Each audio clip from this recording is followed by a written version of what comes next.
All right, if you're young and you're healthy, if you're in your prime, you're trying to get swole. You don't want to fuck around. You ain't trying to waste any time. You want to get there. You want to get there the most direct course, most linear, straight path possible. Then here's what you want to do. First off, you do not want to mimic what I do. You don't want to do what I do in this dad bod series that I've been doing. You don't want to do that. That's what I got to do with a busted ass shoulder at 55 years old with shit for testosterone in my body, with my natural low T production at this age right now. It's just an experiment for me. And I'm going to turn out all right. I'm figuring it out now, but I'm finding out some amazing shit. I'm going to cover that again in some new videos coming up. But right now, I'm going to talk to you guys. Don't do what I do. Do what I used to do. Do what I did when I was really big. Like how big? Like this big. 300 pounds. 307, that elusive 300-pound barrier. Not talking 300 pounds of corpulence. Talking 300 pounds of muscle. And all the strength and power to back that up. You know that I have a well-established history of training with some of the strongest guys on the planet. World record holders, all of them in their day, strength athletes and powerlifters, good personal friends of mine. Guys whose reputations and lifts are beyond reproach. They're in the books. They were on the platform. And the reason I train with all those guys, I just always got along better. I think with strength athletes and powerlifters, they seem more down to earth. In general and overall, they're outliers everywhere. There are awesome bodybuilders that I love to death, but most of my friends were strength athletes, and I was the only actual dedicated bodybuilder that trained in that crowd. The rest were all powerlifters and strength athletes. So we did a lot of the big three. And there were some places where our training parted ways. But there were many times that we could have deadlifting parties together, or bench parties together, squat parties together. And that was where we would just do that shit all day. Just all day, until people just fell out. You don't see that too often anymore. So I'm going to tell you what I did for back. My back to this day is pretty damn good. My back to this day is better than most people's backs are ever going to be. But my back in its day was far, far superior to most people, better than a lot of pros. So how did I do it? Here's what I did. On back day, here's what I want you to do. On back day, I want you to deadlift for 1 hour. It's going to take you about an hour. You got to put your time in. You got to pay your dues. I want you to deadlift for an hour. So I want you to take a bar. And here's where things are going to differ. All right? The way that I do it, my approach, what I have done when I deadlift is because my primary interest is in hypertrophy. Hypertrophy, as I like to say. Out here in the country, it's what we say out here in the country. Hypertrophy. My primary interest is for hypertrophy. My interest in strength correlated with that, where I had to have as much weight on the bar as possible through that 12 rep set, because for me that was the sweet spot. 12 reps for me, they were my working sets. They were my hypertrophy sets. I may only hit 3 of those sets in a workout. 3, but they would be ball busters, and they would be with significant amounts of weight. So the whole reason, the whole genesis for me being interested in developing more strength as a bodybuilder was that the weight with which I could use, the weight with which I could perform those 12 rep hypertrophy sets, if that, invariably, without fail, if that weight progressively increased over a period of time, I got bigger. It was, without fail, the more weight that I could handle for those 12 rep sets, the bigger my ass was going to get. So that's why I had to build the strength up, because that weight had to come up. That's why I cared about strength. That's why I did singles. That's why I did doubles. So here's what I would do. Back day was my deadlift day.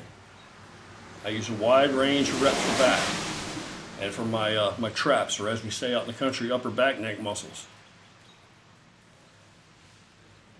What I would do and what I want you to do is when you go in the gym to do back, the deadlift is going to be the foundation for your back day. I want you to go and get a bar. I I want you to put a couple plates on something very light, not very challenging. I want you to deadlift it up off of the floor with a double overhand grip. Double overhand grip, no mixed grip here. Double overhand grip. I want you to deadlift it up off of the floor, and I want you to shrug it as many times as you can.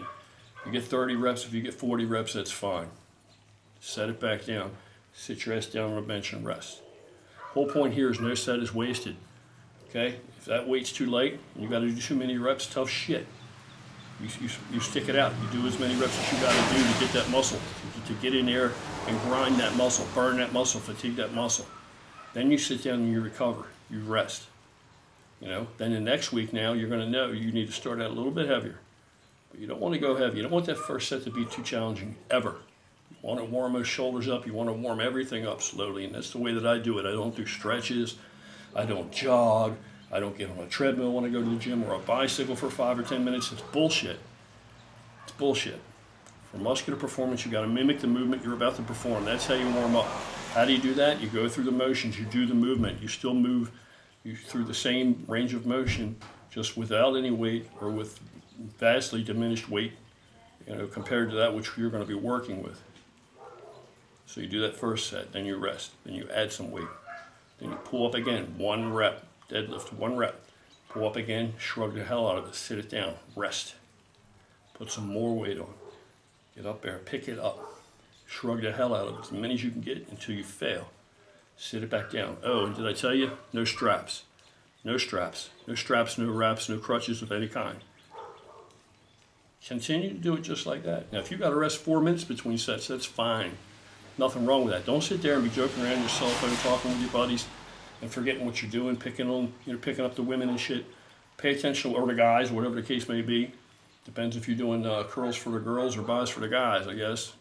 But and that's up to you. I'm not there for that. I'm there to deadlift and blow that back up. And I was successful with that.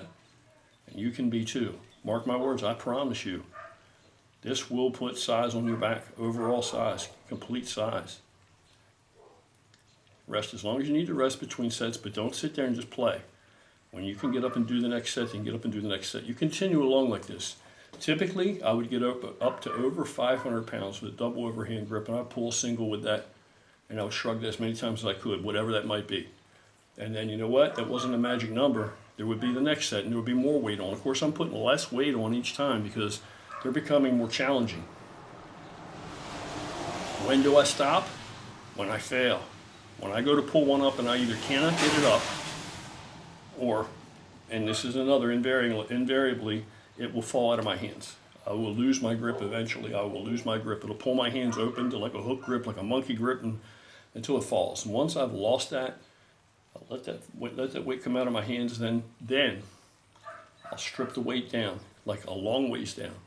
Like if I just pulled, let's say 5, I'll strip all the way down to like 225. Maybe 315, but probably 225. And I'll put straps on my hand. And then I'll grab that bar and I'll do 1 set, balls to the wall, all out, as many as I can do to failure. I'll deadlift it up 1 time, and I'll shrug the living hell out of it until I'm completely fatigued. By that point, your traps should be cramping up. Your traps should be done. You should feel this all the way down into the middle of your back. Your traps are not just sitting up on top of your shoulders, between your shoulders and your neck. They run down the middle of your back on both sides.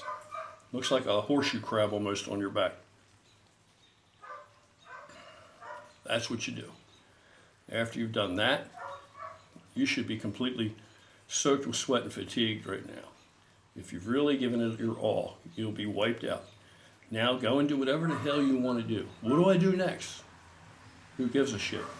You're only pushing blood after this. That deadlift worked your complete back, your entire back, width, depth, everything, lats, everything.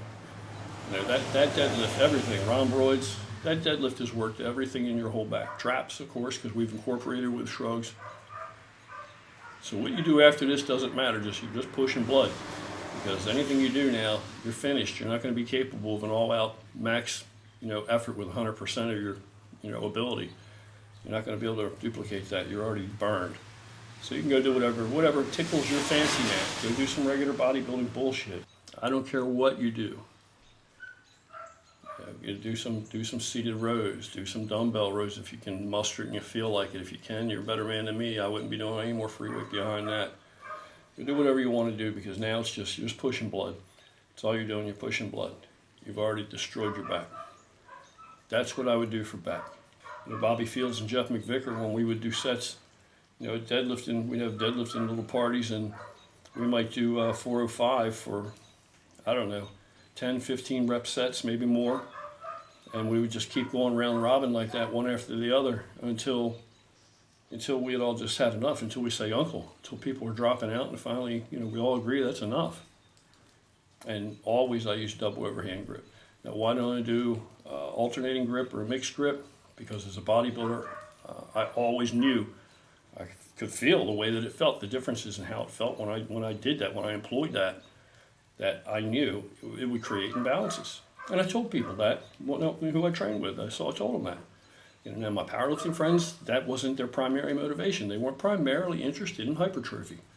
For one thing, they want to, most of them, the guys that were not competing in an unlimited class, they had weight to make. They wanted to be, a particular weight as strong as they could possibly be at that weight. They weren't trying to jump up another class necessarily. But me, I had no top limit for size. I was trying to get as huge as I could get, and I got that way.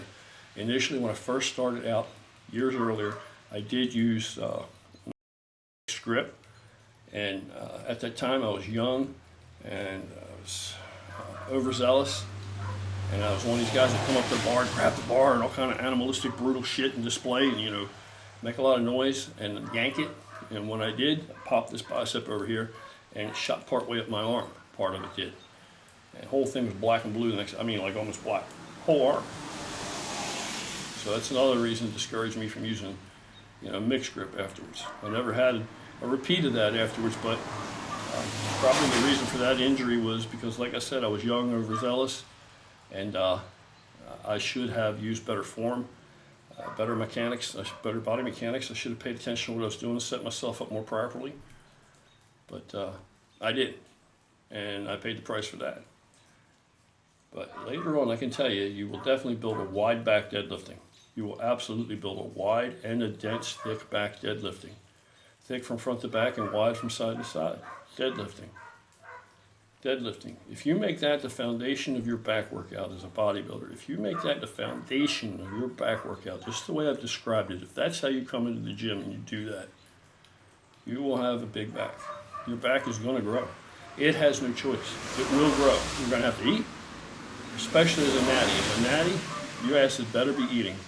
You're going to have to eat. One thing I'm discovering as a natural, of course I'm 55, so that plays into it too. Hopefully you're younger than me and you got a better test level than I have right now. I'm discovering diet is really critical. It used to be that I'm used to being able to put some size on without having to eat so much that there's such an excess in calories that I'm seeing a lot of difference in weight gain. I'm used to being able to tighten up the midsection and lighten my body, bring my body fat percentage down, and at the same time get a little bit bigger muscularly. And that is not happening now as a natural. I recently had to back off the cardio because I wanted to bring some muscle back, and as you can see, I've accomplished that. And that's been because, and I'm still lighter for it. I was overdoing it with the cardio.